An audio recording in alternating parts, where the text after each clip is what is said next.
For this video, I would demonstrate adding a connector to an end of a piece of 25 pair cable. This cable is 24 gauge wire, which is standard for most key and PBX applications. The tool is a tool that can handle 25 pair or 32 pair cables and plugs or connectors. The Amphenol here, which is a female, which you would find normally on the end of the cable you would plug a telephone into, of course, and they do make these in male connectors, so extension cords or other type of applications.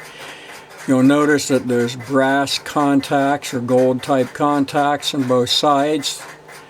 The wires crimp into those contacts. So I will place the Amphenol in the tool, line it up for my cable. I've already stripped the cable, the jacket off the cable, so I will place the cable into the tool. Here. I have it where I want the cable to be, so when I put the Amphenol, the hood on the Amphenol, the gray will be inside of the Amphenol, and then the clamp around it. Normally, key PBX stuff is always 25 pair cables if you're using a multi-conductor cable. This is switchboard cable, which is used in a central office, so they do not have the 25th pair. Which for what I'm using it for will be fine. There is, on the tools, a lot of them will have a chart on both sides telling you female or male connector for the color code. I have placed on the ends of cables well in the excess of 1,000 Amphenols, maybe 2,000 in my lifetime, so I have this memorized and it's not a big deal. I'm starting from the bottom of the color code going to the top. So in this case, I'll be starting with the violet brown pair because it's a 24 pair cable. Otherwise, I would start with the violet slate. So I'm going to skip the 25th set of terminals with 25 and 50 on the connector and start out on the violet brown. I will end with the white blue.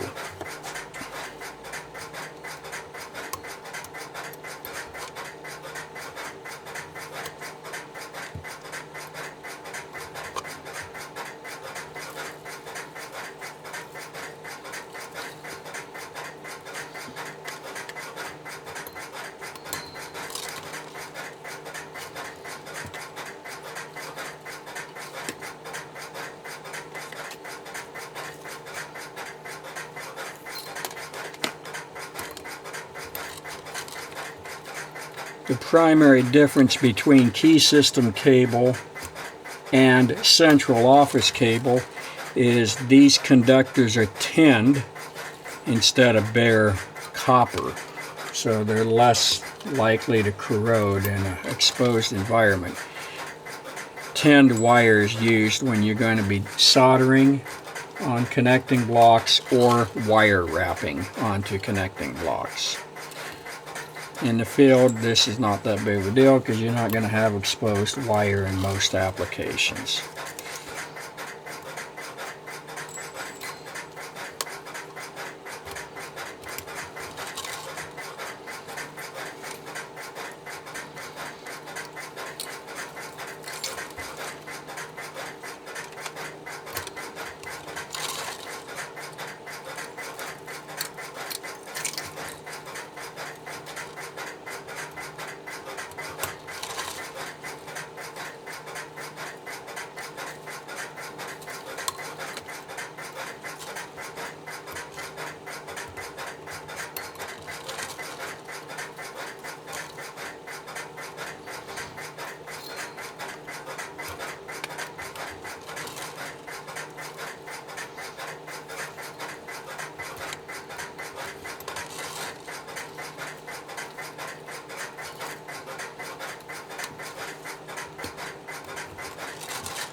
This is good cable because the colors are nice and bright. The wires are twisted together in pairs. They don't fall apart like some of the cheap cable where you're looking for the opposite lead to create a full pair.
Alright, the cable is laid down into the machine, so I will verify that they are in the right order.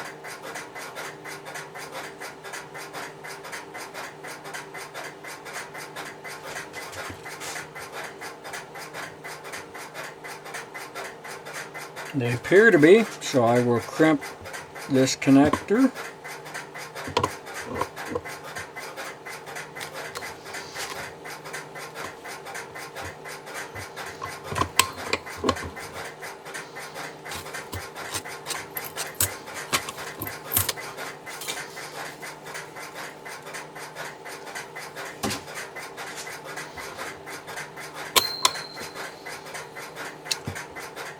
There's the side with the tip of the 24 pair cable.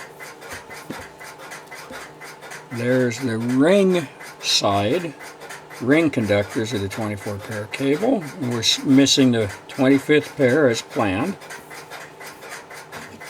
I'll place the hood onto the Amphenol. Tighten the clamp down.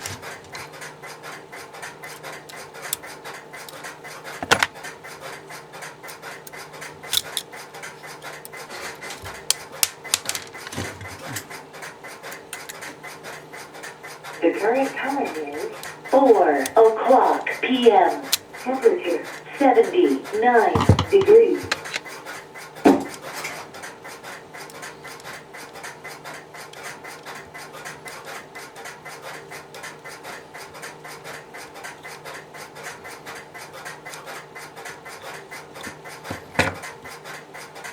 I will crimp this a little tight here on the cable. Place the screw at the other end of the Amphenol.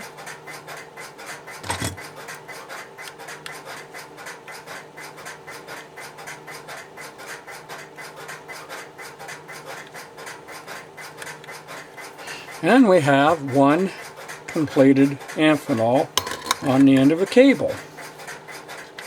This particular cable will be installed on a 551 KSU.